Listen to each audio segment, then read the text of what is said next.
여러분 안녕하십니까? MBC 뉴스데스크 광주 전남권 소식입니다. 이재명 후보가 대세론의 쐐기를 박으며 더불어민주당 대선 후보로 최종 확정됐습니다. 이 후보는 호남을 발전시킬 설계도가 있다고 자신했는데 지역 주력 산업인 인공지능과 통합공항 이전에 특히 힘이 실릴 걸로 보입니다. 첫 소식 주현정 기자입니다. 예견된 승리였지만 예상을 뛰어넘는 득표율로 이재명 후보가 더불어민주당 제21대 대통령 후보로 선출됐습니다. 득표마다 90%를 넘나들며 말 그대로 경선을 압도했습니다. 득표율 91.54%입니다. 이재명 후보를 향한 광주 전남의 기대는 큽니다. 그간의 호남 홀대론 정서를 의식한 듯 당의 뿌리이자 정신은 호남이라고 재확인하며 광주를 AI 중심 도시로 키워내겠다고 이 후보는 약속했습니다. 우리 민주당에겐 눈앞에 이 변화의 기회를 호남 발전의 발판으로 만들 설계도가 있습니다. 빛고울 광주는 인공지능 경쟁을 주도할 AI 중심 도시로 확고하게 자리 잡을 것입니다.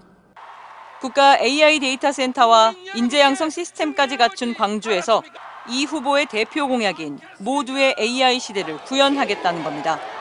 광주는 국가 AI 데이터 센터에 이어 고성능 반도체를 집적한 국가 AI 컴퓨팅 센터까지 확충해 AI 선도도시로 만들겠습니다. 무안군의 반대로 표류하고 있는 광주군 민간공항의 무안국제공항 통합 이전 사업도 탄력이 기대됩니다. 이재명 후보는 최근 비공개 간담회에서 광주공항이 이전해갈 지역, 그러니까 무안군이 서남권 통합공항에 합의한다면 정부 차원의 무안지역 발전 사업을 적극 검토할 수 있다고 언급한 것으로 확인됐습니다. 구체적인 로드맵이나 재정 지원 방안을 내놓은 건 아니지만 정부의 지원 의지를 밝혔다는 점에서 의미 있다는 평가가 나옵니다. 광주공항의 무안 조기 이전은 앞서 20대 대선 이재명 후보의 대표 지역 공약이기도 했습니다. 이 후보는 이와 함께 전남의 수건인 국립의대 신설, 재생에너지 육성, 양곡관리 법안도 꼭 관철하겠다고 약속했습니다. 어느 때보다 치열하게 전개될 이번 공약 반영 경쟁에서 우리 지역 현안이 얼마나 비중 있게 담길지 지켜보는 일은 유권자의 몫으로 남았습니다. MBC 뉴스 주현정입니다. SK텔레콤 유심 해킹 사고로 수도권뿐만 아니라 지역에서도 유심을 바꾸려는 고객들로 매장이 하루 종일 북새통을 이뤘습니다. 하지만 유심이 턱없이 부족해서 고객들은 분통을 터뜨렸습니다. 김영창 기자입니다. 광주 동구의 한 SKT 대리점 앞 사람들이 30m가량의 긴 줄을 섰습니다. SK텔레콤이 해킹 사고로 유심을 무료로 교체해주기로 한 첫날 개인정보 유출을 우려해 고객들은 이른 아침부터 대리점 앞으로 달려갔습니다. 지금 한 1시간씩 기다린 것 같아요. 주식 거래, 금전적인 돈 거래 막 이런 거 하다 보니까 피해 입지 않을까 뭐. 1시간 넘게 기다렸지만 유심이 부족하다는 말에 고객들의 항의가 빗발칩니다. 그럼 언제쯤 올려? 언제쯤 들어요 집이?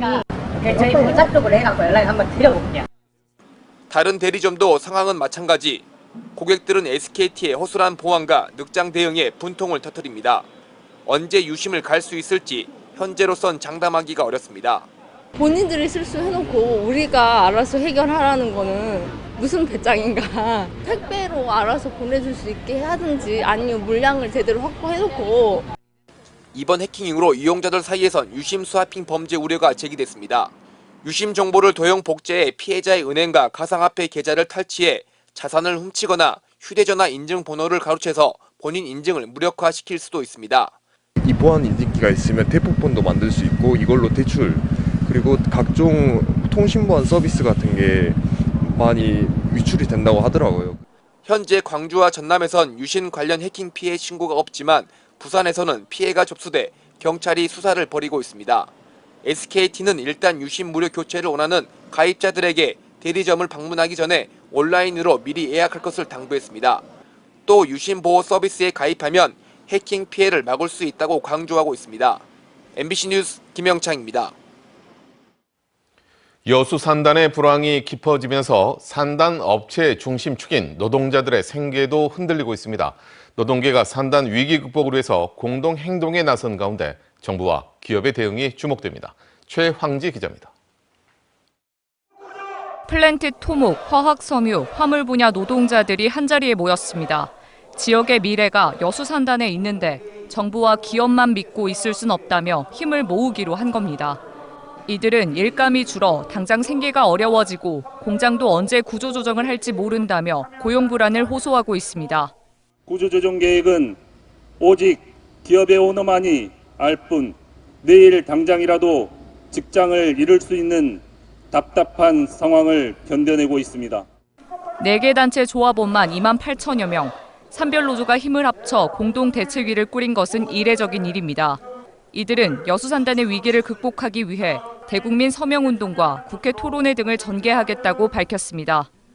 여수 국가산단 생산의 주인이자 당사자로서 정부와 지자체, 기업, 지역사회와 함께 위기 대응 기구에 참여하여 책임 있는 역할을 다하고자 합니다. 공대위는 또 전라남도가 주도하는 위기 대응 협의체에 노동자들도 참여할 수 있도록 요구했습니다. 이에 전남도는 공대위 몫으로 협의체 참여를 보장하고 의견도 일부 반영하기로 했습니다. 정치권도 정부의 산업 개편안에 노동계의 의견이 반영돼야 한다고 힘을 보탰습니다. 대부분의 근로자들이, 노동자들이 산단에서 일하고 있기 때문에 지역사회와 노동계 의견이 적극 반영이 돼야 됩니다. 그래야만이 지역사회와 함께 가는 그런 구조재편이 될 수가 있다고 생각을 합니다. 노동계 목소리가 커지자 산단 내 기업들은 유연한 사업 조정이 힘들어질 것을 우려하고 있습니다. 전라남도는 이와 관련해 노동계 참여를 허용한 건 산업위기 대응과 정보 공유를 위해서지 고용 문제를 해결하는 자리는 아니라며 여러 우려에 선을 그었습니다. 산업을 보다 더 육성시키고 발전시킬 수 있는 방법, 이 부분에 대해서 고민을 할 뿐이지 노동자들의 고용 위기 또 고용 불안 이 부분은 본질적으로 산업위기 대응 협의체가 해야 될 부분은 아니라고. 노동계와 기업, 지자체 간 미묘한 온도차 속 위기에 빠진 여수 산단의 정상화를 위한 논의는 본격화하고 있습니다. 이런 가운데 공대위는 이번 대선 공약에 노동계의 의견이 반영되도록 시민 대운동을 전개하는 등 총력 투쟁을 예고했습니다. MBC 뉴스 최양지입니다. 기아 타이거즈가 김도영 선수의 복귀로 상위권 반등의 신호탄을 쏘아 올렸습니다. 김도영 선수는 돈이살이라는 자신의 애칭처럼 슈퍼스타다운 퍼포먼스를 그대로 보여줬습니다. 야구 소식 한신구 기자입니다. 부상 복귀 이후 첫 타석에서 적시타를 때리고 다음 날엔 우측 담장을 그대로 넘겨버리고 김도영 선수가 기아와 팬들이 애타게 기다렸던 이유를 그대로 보여주며 존재 가치를 증명했습니다. 기아 타이거즈는 지난주 선두권 팀들인 삼성과 LG를 상대로 2승 3패로 부진했지만 그럭저럭 버텨는 냈습니다. 무기력했던 타선에도 슈퍼스타 김도영이 가세하면서 시즌 중반 순위 싸움에 힘이 실리게 됐습니다. 일단 부상 없이 하는 게 제일 큰 중요하다고 생각을 많이 했고 모두가 많이 노력하고 있으니까 꾸준한 응원 보내주시면 팬분들이 원하시는 순위까지 금방 올라갈 수 있도록. 외인 투수 올러는 막강 LG 타선을 5회까지 퍼펙트로 꽁꽁 틀어막는 최고의 피칭으로 시즌 4승째를 소확하며 내일과 함께 원투 펀치의 모습을 확실하게 보여줬습니다. 팀 내 최고참 최용우 선수도 팀 승리의 디딤돌을 놓는 홈런으로 통산 400홈런에 한 개만 남겨놓는 등 올 시즌도 변함없는 활약을 보여주고 있습니다.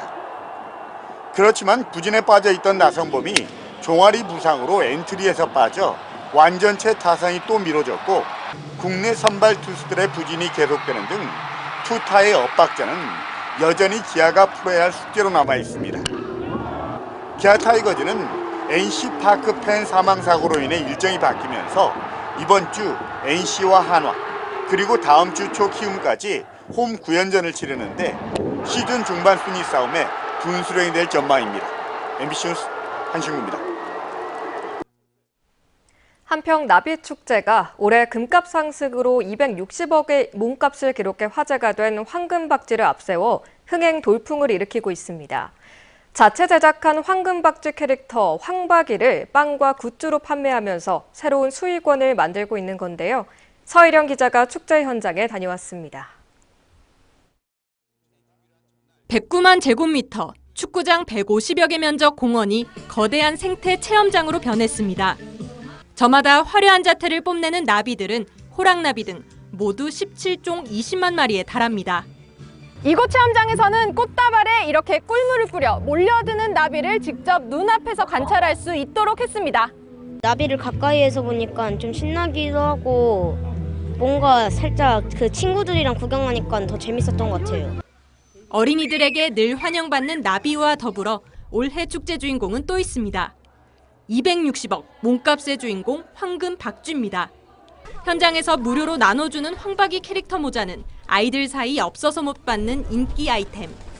원래 박쥐는 검은색인데 노란색이어서 더욱 더 귀여운데 얘가 멸종된다고 하니까 너무 불쌍해요.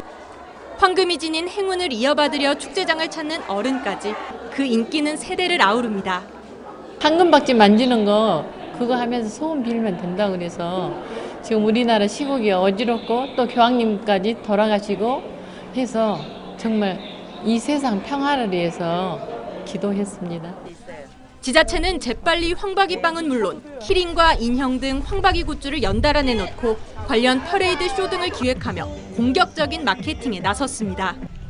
특히 인구 감소와 이상기후 등으로 앞선 지역 축제들이 줄줄이 흥행 참패를 겪은 터라 더 큰 주목을 받고 있습니다.